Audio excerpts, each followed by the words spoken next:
అని తిట్టకండి. కానీ మీరు చెప్పిన పాయింట్స్ అన్నీ మాత్రం it's not at all worthy. And వాటిని ఎంకరేజ్ కూడా చేయలేమండి. ఇంకోసారి ఒక వీడియో చేసినప్పుడు అందరికీ నలుగురైతే చూపించండి, ఇది మాట్లాడింది కరెక్టేనా అని. మీకు ఓకే అనిపిస్తే దాన్ని అప్లోడ్ చేయండి. ఓకేనా? రైట్ అండి, ఉంటాం మరి. నా పేరు చెప్పలేదు, నా పేరు విశ్వనాథ్ నాయుడు గంట. అది నాటకం. నాటకం అంటే నటిస్తారు అందరు అక్కడ. నటనలోనే చూడాలి. తెలుగు సినిమానే కాదు, ఏ సినిమా అంతే. సో ఏంటంటే బుద్ధి జ్ఞానం లేదు, మనిషా దున్నపోతా వాడు, ఇలాంటి మాటలు మాట్లాడేటప్పుడు ఆమె సమాజంలో ఈ వీడియో అనేది చాలామందికి రీచ్ అవుతుంది అనమాట. అలా రీచ్ అయ్యే వీడియోస్ని చాలా జాగ్రత్తగా ఒళ్ళు దగ్గర పెట్టుకుని మాట్లాడాలండి. నేను అమ్మాయిని తిట్టడం లేదు, కానీ నేను అమ్మాయిని పోవడం కూడా లేదు. ఎందుకు పోవడాలి అమ్మాయిని? చెప్తారు కదా, ఆ స్క్రిప్ట్ చెప్తే వాళ్ళు ఓకే అన్నాకే కదా సినిమా చేసేది.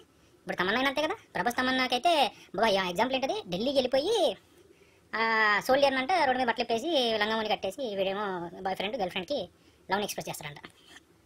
ఏంటనేది? అలాంటి మన ముందు చెప్తే చెప్పు తీద్దాం. ఎందుకంటే ఒక పౌరుడిలో మనం చేయాల్సిన పని అది. కానీ సినిమాలో చేసిన దానికి రోడ్డు మీద జరిగిన దానికి అలాగే సంబంధం కట్టకూడదు కదా. సినిమాలను చూడాలి. చూడండి, తెలుగు సినిమా చాలా డెవలప్ అవుతుంది. అది మనం బాహుబలి చూసి కూడా మనం తెలుసుకున్నాము. ఇలాంటి పాయింట్స్, ఇలాగా వెర్రికిచ్చే మాటలు ఎందుకండి మనకి? సినిమాలో చూద్దాం. ఏమండి అన్నపూర్ణ గారు, మీరు చెప్పిన పాయింట్లు బాగున్నాయి, కానీ మీరు చెప్పిన విధానం బాగాలేదు. ఆడవాళ్ళకి అన్యాయం జరుగుతుంది. అవంతిక అనే అమ్మాయిది కొద్దిగా ప్రాబ్లం అయింది. దాన్ని మీరు ఆ కైండ్ ఆఫ్ వ్యూలో చెప్పండి. తెలుగు సినిమాని మీరు దానికి టైప్ చేస్తారు ఎందుకు? ప్రభాస్ తమన్నా మధ్యలో జరిగింది రొమాన్స్. వాళ్ళిద్దరు లవర్స్, పెళ్లి చేసుకోవాలనుకుంటారు. వాళ్ళు ఏమైనా చేస్తారు, మీకెందుకు మధ్యలో? సినిమాలో చూడండి. తప్పు. ఇంకొకసారి ఒక వీడియో చేసేటప్పుడు నలుగురికి ఉపయోగపడే వీడియో చేయండి. ఎందుకంటే తెలుగు సినిమా ఏ లెవెల్లో ఉందో మనకు తెలుసు. ఆ లెవెల్ని బాహుబలి ఎంతవరకు తీసుకెళ్ళిందో కూడా మనకు ఆ విషయం తెలుసు. సో మహేష్ బాబు కలర్ తక్కువ ఉందని అనడం, ప్రభాస్ తమన్నా ఏదో చేశాడు అనడం, ఇలాంటి బ్రహ్మానందం అదే సినిమాలో. కాకపోతే నాకు ఒకటి అర్థం కాదు ఏంటంటే, అసలు అమ్మాయిలు అవమానిస్తున్నాం అంటుంది, కానీ అమ్మాయిలు ఎవరు అవమానించారు అసలు? ఇక్కడ సినిమా అండి అది. సినిమాలో చూడొచ్చు కదా.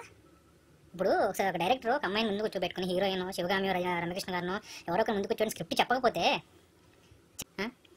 రాజమౌళి గారిని ఇంకా వేరే దర్శకులను కూడా పేరున మెన్షన్ చేసుకుంటూ మరి తిట్టింది. అందుకంటే మించి మన బ్రహ్మానందం గారిని కూడా తిట్టింది. సో నేను ఏదో తెలుగు సినిమా మీద బాగా పరిజ్ఞానం ఉంది అనుకుంటా మంచి పెద్ద మాటలు మాట్లాడింది. తెలుగు చాలా బాగా మాట్లాడింది, స్పష్టంగా అందరికీ అర్థమయ్యేలా బాగా మాట్లాడింది. హాయ్ అండి, నేను ఈరోజు ఈ వీడియో ఎందుకు చేస్తానంటే, నిన్న ఒక అమ్మాయి ఒక వీడియో అప్లోడ్ చేసింది. అది ఎందుకంటే తెలుగు సినిమా మారాలి. తెలుగు సినిమా మారడానికి ఆమె కొన్ని పాయింట్స్ కూడా రేజ్ చేసింది. అవి నేను మంచి పాయింట్స్ అన్నాను, ఎందుకంటే అందులో చాలా తప్పులు మాట్లాడింది అమ్మాయి. అది కొందరు తెలుసు. కొందరేమో అమ్మాయిని ప్రైజ్ చేశారు, కొందరు అమ్మాయిని తిట్టారు. అమ్మాయి తిట్టింది ఏంటంటే చాలా పెద్దవాళ్ళని తిట్టింది అనమాట. మన కమెడియన్ అలీ గారిని, అమ్మాయిని ఇదిగా చేయడం, అదిగా చేయడం, రొమాన్స్ చేయడం. సినిమా అండి, కేవలం సినిమా. చలనచిత్రం అనేది తెలుగు సినిమా. ఆ తెలుగు సినిమాలోనే చూద్దాం.